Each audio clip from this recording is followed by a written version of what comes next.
देखिए, मुख्यतः पहले तो जेल से छूट के आने के बाद कांग्रेस अध्यक्ष खड़गे जी से मिलकर उनका आशीर्वाद लेना था। हम लोगों का हमेशा हाउस के अंदर वो हौसला बढ़ाते रहते हैं और जब भी कोई सरकार के खिलाफ आवाज हम लोग उठाते हैं तो हमेशा साथ देते हैं। हमारे लीडर ऑफ अपोजिशन भी हैं राज्यसभा में, तो उसके लिए मुलाकात हुई।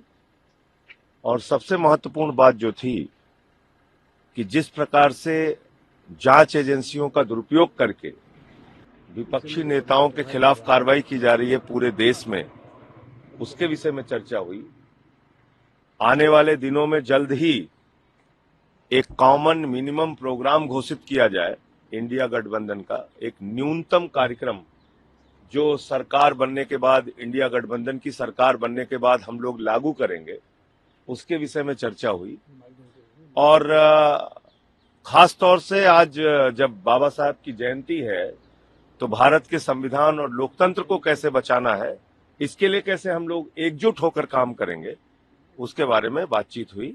और मैं समझता हूं कि आने वाले कुछ दिनों में आपको इंडिया गठबंधन का एक कॉमन मिनिमम प्रोग्राम सामने मिलना चाहिए। कॉमन मैनिफेस्टो भी क्या आप लोग बनाने की प्लानिंग करें? कॉमन मैनिफेस्टो पे क्या कुछ बातचीत? उसी के बारे में चर्चा हुई है और जल्दी ही उस पर कोई निर्णय होगा। आज बीजेपी ने मैनिफेस्टो रिलीज किया, प्रधानमंत्री। अभी मैं बातचीत के लिए जब अंदर था तो उसी समय मुझे पता चला कि बीजेपी ने कोई मैनिफेस्टो रिलीज किया है। पहले मैं उसको देख लूं, फिर आपसे बात करता हूं।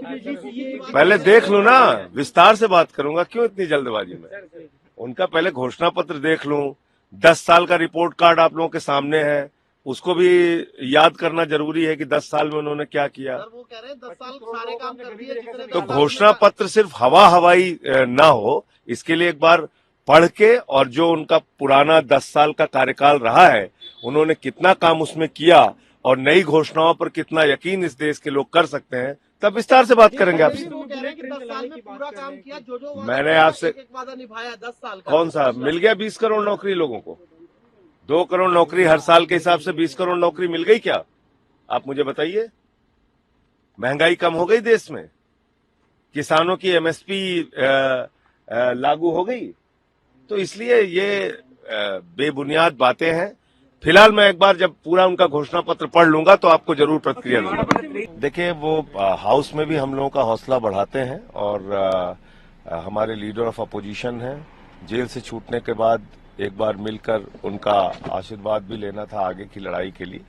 और दूसरा, हमने उनके सामने कॉमन मिनिमम प्रोग्राम एक इंडिया गठबंधन का जारी किया जाए, इस बात का भी प्रस्ताव रखा, इस बात का सुझाव रखा कि हम लोगों को ये बताना चाहिए कि इंडिया गठबंधन की सरकार बनने के बाद कौन से वो प्रमुख मुद्दे हैं जो हम देश की जनता के सामने रखेंगे और उसको हम पूरा करेंगे समयबद्ध तरीके से।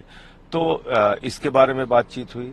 साथ ही साथ जिस तरीके से देश के कॉन्स्टिट्यूशन और डेमोक्रेसी को खत्म किया जा रहा है, जिस तरीके से विपक्षी नेताओं को पकड़ पकड़ के जेल में डाला जा रहा है, जिस तरीके से ईडी सीबीआई का दुरुपयोग हो रहा है, जिस तरह से अरविंद केजरीवाल जी को जेल में इस समय प्रताड़ना दी जा रही है और उनके जो न्यूनतम अधिकार हैं वो भी छीने जा रहे हैं, इन सारे बिंदुओं पे बातचीत हुई। दिल्ली में सीटों को उम्मीदवारों की घोषणा, उसके बारे में जल्द ही वो लोग फैसला लेंगे। आप